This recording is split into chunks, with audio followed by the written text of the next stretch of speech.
How do you recruit people into your team? We actually have a specific recruitment period. Yeah. I mean, it's not hard for us to find people for our team. I mean, everyone is very interested in rocketry, and I think what we do is very, very special. And but yeah, this year we had just a recruitment period, so everything is more. It's easier for us to like get everyone at once and not in different stages of our development of our project development. And yeah, I mean, you were involved. Yeah, you did it. So twice. No, it's not hard finding people that are interested in rockets, but it can be a little difficult finding people that are willing to make the necessary sacrifices to build these rockets, at least with the time pressure that we have at the same time. You know, we all want to make it to EuRoC every October. That puts a very specific time limit on the projects. So on introducing someone new every week or every other week is not very efficient.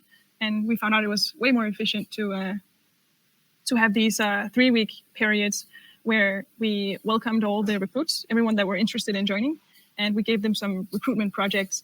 So some projects that were a little more manageable than, build a world record breaking rocket as the first thing you do in this new team. Yes. So people had a more an easier start in the team. And it was also easier in terms of, aligning the expectations a little bit.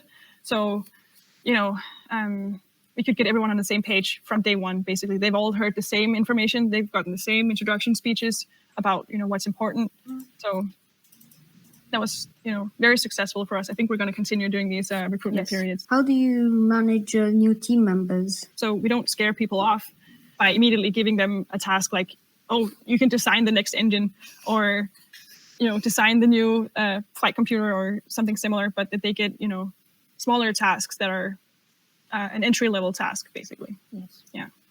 While they're still getting adjusted to the workload, because we also do require, quite a few hours every week from our members. We usually have a rule of thumb that says that you should be able to spend a day every week on at least a day. Yeah. For some, it's a little more than a day.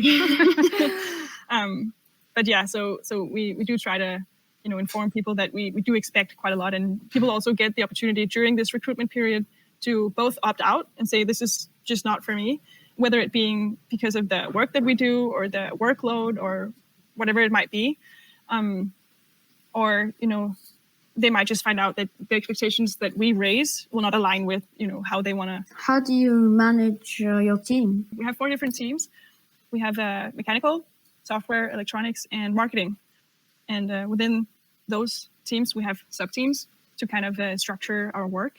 So, for example, under the mechanical team, we have propulsion and structures, etc. Under software, we have embedded and mission control.